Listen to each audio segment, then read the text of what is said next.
പ്രിയപ്പെട്ടത്,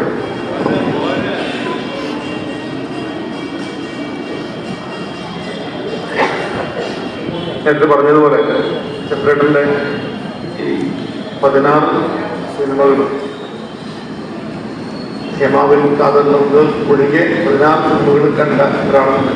അവരുടെ പേര് പറഞ്ഞാൽ തന്നെ ഏകദേശം ഈ പറയുന്ന 6 മിനിറ്റ് ആയിട്ടില്ല. ഞാൻ നേരത്തെ സൂചിപ്പിച്ചതുപോലെ വളരെ കുറച്ച് സിനിമയെക്കുറിച്ച് മാത്രമേ ഞാൻ പറയുന്നത്. ഒന്ന് തീർച്ചയായിട്ടും എല്ലാവരും സൂചിപ്പിച്ച ആലീസിന്റെ അന്വേഷണം എന്ന് പറയുന്ന സിനിമ.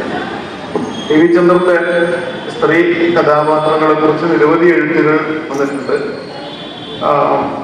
നിരവധി പഠനങ്ങൾ വന്നിട്ടുണ്ട്. തീർച്ചയായിട്ടും മലയാള സിനിമയിൽ ആ നിലയിൽ ഒരു സ്ത്രീത്വത്തിന്റെ ഒരു സ്ഥാപനം, ഈ പുരുഷ കേന്ദ്രിതമായ ഒരു ലോകവ്യവസ്ഥയെ നിരന്തരം തന്റെ മുഴുവൻ സിനിമകളിൽ ചോദ്യം ചെയ്ത ഒരാളെന്ന നിലയിൽ അത് വലിയ രീതിയിൽ ശ്രദ്ധിക്കപ്പെടുകയും പഠിക്കപ്പെടുകയും ചെയ്തു. അതുപോലെ തന്നെ ചന്ദ്രേട്ടന്റെ തീർച്ചയായിട്ടും പറയുമ്പോൾ നമ്മൾ മറന്നുകൂടാത്ത ഒരേ ഒരു കാര്യം, ഗുജറാത്തിനെ കുറിച്ച്, ഗുജറാത്ത് വംശഹത്യയെ കുറിച്ച് 3 സിനിമകൾ തുടർച്ചയായിട്ട് ചെയ്തിട്ടാണ് ചന്ദ്രേട്ടൻ എന്നുള്ളത് നമുക്കറിയാം.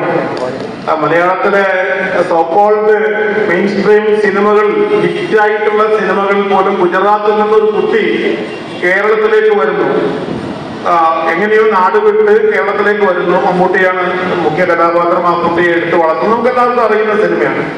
പക്ഷെ ആ കുട്ടി എങ്ങനെയാണ് ഗുജറാത്തിൽ നിന്ന് കേരളത്തിലേക്ക് എത്തിയത്? അത് ഗുജറാത്ത് കലാപാനന്തരമാണ് ആ സിനിമ ഉണ്ടാവുകയും ചെയ്തത്. പക്ഷെ ഗുജറാത്ത് കലാപാനന്തരം ആ കുട്ടി എത്തി എന്ന് പറയാനുള്ള ധൈര്യം പോലും ചലച്ചിത്ര സംവിധായകനില്ല. അത് എത്രയോ കൊല്ലങ്ങൾക്ക് മുമ്പേ കച്ചിൽ നടന്നിട്ടുള്ള ഭൂകമ്പത്തിന്റെ ഫലമായിട്ട് വീട് നഷ്ടപ്പെട്ട ഒരു കുട്ടി എങ്ങനെയോ എത്തുന്നു എന്ന നിലയിലാണ് നമ്മുടെ സിനിമകൾ ഇത്തരത്തിലുള്ള ഇന്ത്യയെ പൊള്ളിക്കുന്ന, കത്തിക്കുന്ന, വാസ്തവത്തിന്റെ തേർവാഴ്ചയായിട്ട് രാഷ്ട്രീയ സംഭവങ്ങളെ ചുരുക്കിയെടുക്കുന്നത് സിനിമ. അപ്പോഴാണ് ചന്ദ്രേട്ടൻ നിരന്തരമായിട്ട് 3 സിനിമകൾ, വിലാപങ്ങൾക്കപ്പുറം തുടങ്ങിയിട്ട് 3 സിനിമകളിൽ കഥാവശേഷം അടക്കം ഈ പറയുന്ന വലിയ ഈ വിഷയത്തെ നേരിട്ട് അഭിസംബോധന ചെയ്യുന്നത് എന്നുള്ളതാണ് ഞാൻ ഏറ്റവും പ്രധാനമായിട്ടും അടിവരയിട്ട് കാണുന്ന ഒരു കാര്യം. അതോടൊപ്പം തന്നെ ചന്ദ്രേട്ടൻ ഈ പറയുന്ന സ്ത്രീ കഥാപാത്രങ്ങളെ ഏറ്റവും ഉയരത്തിൽ സ്ഥാപിക്കുമ്പോൾ തീർച്ചയായിട്ടും പഠിക്കപ്പെടേണ്ടത് അദ്ദേഹത്തിന്റെ സിനിമകളിലെ പുരുഷ കഥാപാത്രങ്ങളെ കൂടിയാണ് എന്ന് ഞാൻ വിചാരിക്കുന്നു. അതും പ്രത്യേകിച്ച് മമ്മൂട്ടിയെ പോലെയുള്ള മലയാളത്തിന്റെ ഏറ്റവും പ്രധാനപ്പെട്ട ഒരു താരശരീരം എങ്ങനെയാണ് ചന്ദ്രേട്ടൻ തന്റെ സിനിമകളിൽ ഉപയോഗപ്പെടുത്തുക എന്നുള്ളത് വളരെ അവിസ്മരണീയമായ, മലയാള സിനിമയുടെ ചരിത്രം പരിശോധിക്കുമ്പോൾ അവിസ്മരണീയമായി ഒന്നായിട്ട് ഞാൻ അത് മനസ്സിലാക്കിയാണ്. കുന്തൻമാടയിലായാലും, ഓർമ്മകൾ ഉണ്ടായിരിക്കണമെന്ന് പറയുന്ന സിനിമയിലായാലും, ഡാനിയിലായാലും നമുക്കറിയാം. കുന്തൻമാടയിൽ അഭിനയിക്കുന്ന കാലത്ത് ഇവിടെ ഭയങ്കരമായിട്ടുള്ള പോലീസ് പട്ടാള സൈന്യം പോലെയുള്ള സിനിമകളിൽ അഭിനയിച്ചിട്ടാണ് കുന്തൻമാടയായിട്ട് അഭിനയിക്കാൻ മമ്മൂട്ടി ആ കാലഘട്ടത്തിൽ വരുന്നത്. അല്ലെങ്കിൽ അവിടെ കുന്തൻമാടയിൽ ആദ്യ സീനിൽ മമ്മൂട്ടി ഇങ്ങനെ ഈ പെൺകുട്ടിയും അവര് കാറിന് വരുന്ന സമയത്ത് അവിടെ കാറിന്റെ മുന്നിൽ വന്ന് പെടുന്ന, അല്ലെങ്കിൽ കാറ് മുട്ടിയെന്ന പെൺകുട്ടി പിന്നീട് പറയുന്ന അത്രയും ദുർബലനായിട്ടുള്ള മാട എന്ന് പറയുന്ന ഏറ്റവും ദുർബല, ഏറ്റവും പിന്നോക്ക അവസ്ഥയിൽ ഒരർത്ഥത്തിൽ മുതുക് നിവർന്നു നിൽക്കാൻ കഴിയാത്ത ഒരു കഥാപാത്രത്തെ അവതരിപ്പിച്ചുകൊണ്ടാണ് മമ്മൂട്ടി ചന്ദ്രേട്ടന്റെ സിനിമയിൽ വരുന്നത്. അദ്ദേഹത്തിന്റെ ഈ പറയുന്ന താരശരീരത്തെ എങ്ങനെയാണ് ചന്ദ്രേട്ടൻ ഉപയോഗപ്പെടുത്തിയത് എന്നുള്ളത് നമുക്ക് അതൊരു നിലപാടിന്റെ ഭാഗമാണ്. എല്ലാത്തിനായാലും ഇപ്പം ഓർമ്മകൾ ഉണ്ടായിരിക്കണം എന്ന് പറയുന്ന സിനിമയിൽ മമ്മൂട്ടി അദ്ദേഹത്തെ ഒരു മമ്മൂട്ടിത്വവുമില്ല, അതിനകത്ത് കുറച്ചുകൂടി കേടിയാണ് പുള്ളി ഈ പറയുന്ന ട്രെയിലർ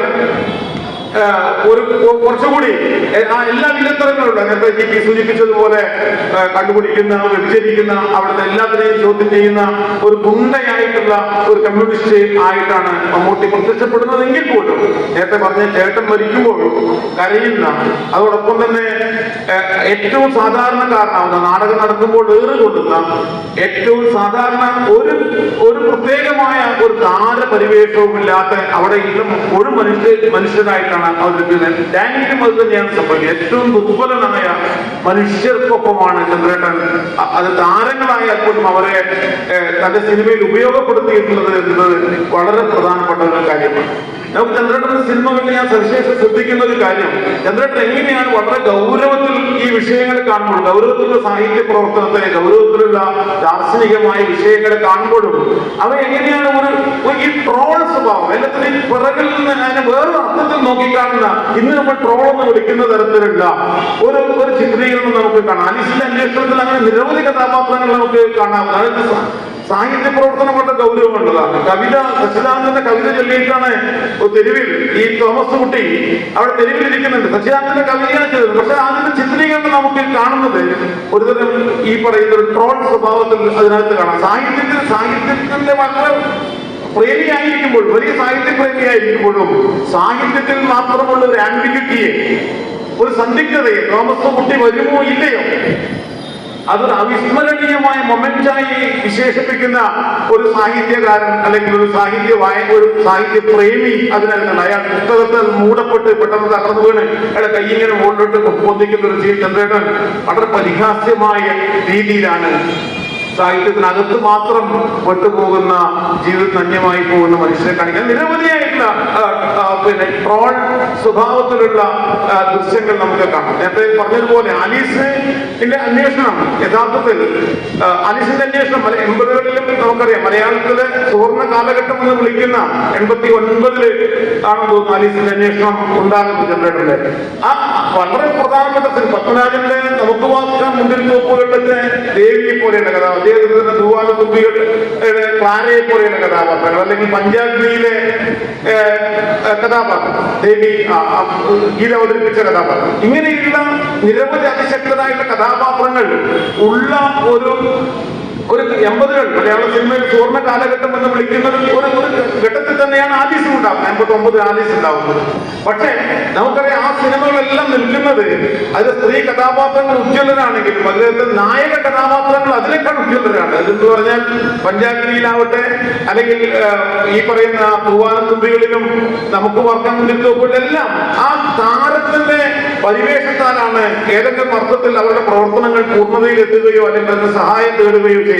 എന്നാൽ ആലീസ് എല്ലാത്തിനെയും നിഷേധിക്കുകയാണ് ചെയ്തത്. ആലീസ് ഏറ്റവും അവസാനം നെടുമുടി അവതരിപ്പിക്കുന്ന കഥാപാത്രത്തോട് പറഞ്ഞു, നിങ്ങൾ വരേണ്ടതില്ല, ഈ അന്വേഷണം തുടരേണ്ടത് എന്റെ കർത്തവ്യമാണ്. നേരത്തെ ലിപി പറഞ്ഞതുപോലെ ഇത് തോമസ് കുട്ടിയിലേക്കുള്ള അന്വേഷണം മറിച്ച് തന്നിലേക്കുള്ള അന്വേഷണമായിട്ട്, താൻ തന്നെ നടത്തേണ്ടുന്ന അന്വേഷണമായിട്ട് മാറുകയാണ്. ജീവിതത്തിലെ സകല ഹിപ്പോക്രസിക്കും എതിരായിട്ടാണ് ആലീസിന്റെ അന്വേഷണം മുന്നോട്ട് പോകുന്നത് എന്ന് നമുക്ക് കാണാം. ഈ ചന്ദ്രേട്ടന്റെ സിനിമകളിലെ നമ്മുടെ വിഷയം, അതിന്റെ ചരിത്രം തീർച്ചയായിട്ടും ഒന്തന്മാട എടുത്ത് നോക്കിക്കഴിഞ്ഞാൽ നമുക്കത് കാണാം. ഒന്തന്മാടക്കകത്ത് അത് തീർച്ചയായിട്ടും നമ്മുടെ ചരിത്രത്തോട് ഫ്യൂഡൽ കാലഘട്ടങ്ങളിൽ സാമൂഹിക ബന്ധങ്ങളുടെ ശരിയായിട്ടുള്ള വിശകലനം, അതിനകത്ത് മനുഷ്യ വിരുദ്ധത അതിനകത്ത് വരുന്നു. അതിനകത്ത് സാമൂഹിക വിമർശനം, നേരത്തെ പറഞ്ഞ പോലെ ഭൂപരിഷ്കരണത്തെ കുറിച്ചുള്ള വിമർശനം വളരെ കൃത്യമായിട്ടും അതിനകത്ത് വരുന്നു. അതോടൊപ്പം തന്നെ അതിനകത്ത് വെക്കുന്ന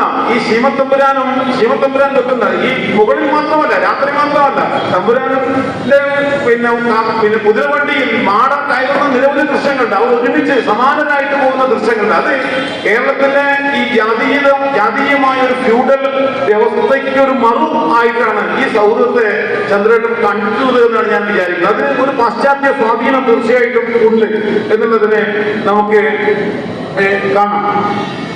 ആ അർത്ഥത്തിൽ ആ കാലഘട്ടത്തെ അങ്ങേയറ്റം മറികടക്കുന്ന രീതിയിലുള്ള ചിന്തകളാണ് ഈ പറയുന്ന മാടയിലൂടെ ഉണ്ടാക്കി വെച്ചിട്ടുള്ളത്. സത്യത്തിൽ ഈ സ്വന്തം മാട എന്ന് പറയുന്ന ശീർഷകം വരുമ്പോഴും അതിന്റെ ഏറ്റവും ഉജ്ജ്വലമായിട്ട് രണ്ട് കഥാപാത്രങ്ങളൊന്ന് രശ്മിയും മറ്റൊന്ന് കാർത്തുവുമാണ് എന്ന് നമ്മൾ ശ്രദ്ധിക്കാതെ പോകുന്നത്. രശ്മിയാണ് അതിനകത്ത് യഥാർത്ഥ രശ്മിയുടെ ഉന്മാദം എന്ന് പറയുന്നത്. ഏറ്റവും അവസാനം അവൾ വിവാഹത്തിൽ ഞാൻ തൊഴിലെടുക്കണം, ഭയങ്കരമായിട്ട് പഠിക്കണമെന്നും തൊഴിലെടുക്കണമെന്നും അങ്ങനെ സ്വതന്ത്രരായി നിൽക്കണമെന്നും ആഗ്രഹിക്കുന്ന ഒരു പെൺകുട്ടി. അവളാണ് തീർച്ചയായിട്ടും മാടയെ ഈ അപ്പൂപ്പ എന്ന് ആദ്യമായിട്ട് വിളിക്കുന്നത്. എല്ലാവരും മാടയെ പൂ എന്ന് വിളിക്കുമ്പോൾ അപ്പൂപ്പ എന്ന് വിളിക്കുന്ന ആ പെൺകുട്ടിയാണ്. അങ്ങനെ ഒരു സ്വതന്ത്ര ചിന്താഗതിയുള്ള പെൺകുട്ടിയെ പോലും കുടുംബത്തിനകത്തേക്ക് എങ്ങനെയാണ് കുടുക്കിയിടുന്നത് എന്നും അതിനകത്ത് പിന്നീട് ഉന്മാദത്തിന്റെ ഒരു സുരക്ഷ ഇതാണ് രശ്മി തന്റെ എന്താ പറയാ മുന്നോട്ട് കൊണ്ട് താൻ ശീമത്തമ്പുരാന്റെ മകളാണ് എന്ന് പറയുന്ന ഒരു ഭാവത്തിലാണ് രശ്മി അത് മുന്നോട്ട് കൊണ്ടുപോകുന്നത്. ചന്ദ്രേട്ടൻ പറയുകയുണ്ടായി, എന്നെ ഇപ്പം സംസാരിക്കാൻ പറയുകയുണ്ടായി, അതിന്റെ എല്ലാം ഏറ്റവും നമുക്ക് ആ നിലയിൽ സംരക്ഷിക്കാൻ കഴിയാത്തതുകൊണ്ട് അതിന്റെ ഒരു ക്വാളിറ്റിയിലുമല്ല നമ്മളത് കാണുന്നത്. അതിന്റെ ഏറ്റവും അവസാന സീൻ മാട ഇങ്ങനെ നീന്തി വരുമ്പോൾ അയാൾ കാണുന്നത് രശ്മിയാണ്, വെള്ള വസ്ത്രം ധരിച്ച രശ്മിയാണ് കാണുന്നത്. അങ്ങനെ ആ വെള്ളയിൽ രശ്മി അങ്ങനെ മെല്ലെ പതുക്കെ അങ്ങ് ആ വെള്ളം കൂടി രശ്മി അപ്രത്യക്ഷമാകുന്ന ഒരു സീൻ വിഭാവനം ചെയ്ത് ഇന്നത് നമ്മൾ കാണുന്നത് ആ സീൻ മൊത്തം വെള്ളയായിട്ടാണെന്ന് ചന്ദ്രേട്ടൻ അതിന്റെ ഒരു ടെക്നിക്കൽ ക്വാളിറ്റിയെ കുറിച്ച് പറയുകയുണ്ട്. രശ്മി ആ നിലയിൽ അതുപോലെ കാർത്തു തന്റെ ശരീരത്തിന് മേൽ ഒരു പരിധിവരെയെങ്കിലും അത് മാടയെ ചേർക്കാനും മാടയെ നിഷേധിക്കാനും മറ്റൊരു തരത്തിൽ പോകാനും ഒക്കെ തന്റെ ശരീരത്തിന്റെ മേൽ സ്വയം നിർണയാവകാശം നേടുന്ന സ്ത്രീയായിട്ട് കാർത്തുവും ഓർമ്മകൾ ഉണ്ടായിരിക്കണമെന്ന് പറയുന്ന സിനിമയിൽ വരുന്നത്. ഇങ്ങനെ ഓരോ സിനിമയും എടുത്തതിന്റെ സന്ദർഭങ്ങൾ നോക്കിക്കഴിഞ്ഞാൽ യഥാർത്ഥത്തിൽ ചന്ദ്രേട്ടന്റെ എല്ലാ സിനിമകളും നേരത്തെ പറഞ്ഞ ആടുകൂത്ത് അടക്കമുള്ള സിനിമകൾ, കഥാവിശേഷം അടക്കമുള്ള സിനിമകൾ, പാഠമൊന്നും വിലാപം, സുസന്ന തുടങ്ങിയ എല്ലാ സിനിമകളും ഒരർത്ഥത്തിൽ മലയാളത്തിന്റെ പിന്നീട് വികസിച്ചു വന്നിട്ടുള്ള സ്വതന്ത്ര ബോധത്തെയും പൊതുബോധത്തെ സ്വതന്ത്ര ബോധത്തെ ചിന്തിക്കുന്ന മനുഷ്യരുടെ ബോധത്തെ പിൽക്കാലത്ത് വളർത്തിയെടുത്തിട്ടുള്ള സിനിമകളാണ് ആ സിനിമകളാണ്. അതായത് മറ്റേ സോക്കോൾഡ് സിനിമകളല്ല, മറിച്ച് മലയാളത്തിലെ ഒരു നവീന ചിന്തക്ക് വിത്തുപാകിയത് തീർച്ചയായിട്ടും ടി വി ചന്ദ്രന്റെ സിനിമകൾ തന്നെയാണ്.